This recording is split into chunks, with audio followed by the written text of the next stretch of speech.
December 12న stamping చేయించుకొని 2 months ఉన్నారు ఇండియాలో. 2 మంత్స్ ఉండి బ్యాక్ అవుతున్నారనమాట. సో, ఆ పర్టిక్యులర్ టైంలో ఏంటంటే హస్బెండ్‌దొచ్చేసి క్లియర్ అయిపోయింది పోర్ట్ ఆఫ్ ఎంట్రీ. సో, వైఫ్‌కొచ్చేటప్పటికి ఆ ఆఫీసర్ ఎవరైతే ఉన్నారో ఆయనకి ఏదో కొంచెం డౌటొచ్చిందట. సో, అంటే ఎన్ని రోజులున్నావు ఇండియాలో అంటే 2 మంత్స్. వర్క్ చేసావా అంటే యెస్ అని చెప్పిందట. తర్వాత వేరే ఆఫీసర్‌ని పిలిచారు. ఆఫీసర్ వచ్చేసి ఇంకొకాయన డీటెయిల్స్ అడిగాడంట. ఇండియా నుంచి రిమోట్ వర్క్ చేసావా? అంటే చేశా. ఓకే.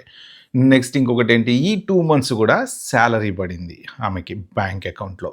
అంటే ఇప్పుడు ఇక్కడ కొన్ని లాజికల్‌గా మాట్లాడితే ఏంటంటే ఆయన ఆఫీసర్ అడిగింది కూడా ఏంటంటే, నీ పర్టిక్యులర్ ఎల్‌సీ ఏదైతే ఉందో నీ లేబర్ కండిషన్‌లో వర్క్ లొకేషన్ అనేది కంపల్సరీ ఉంటది గదా! ఆ వర్క్ లొకేషన్ ఇండియాలో పనిచేసినట్టు లేదు గదా!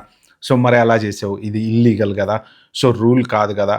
అని జెప్పేసి నీ వీసా క్యాన్సిల్ జేస్తున్నాము. ఓకే. No problem. డిపోర్ట్ అయితే ఏం జేయం గానీ వీసా క్యాన్సిల్ జేస్తున్నాము. సో, మళ్ళీ నువ్వు ఇండియా ఎళ్ళేసి మళ్ళీ వీసా తీసుకొని వెనక్కి రా అని జెప్పి ఇక్కడే ఇరికిచ్చారనమాట వాళ్ళు. ఎందుకు అంటే వీసా క్యాన్సిల్ అవుతే ఏమవుతది మళ్ళీ ఇండియా ఎళ్ళాలి.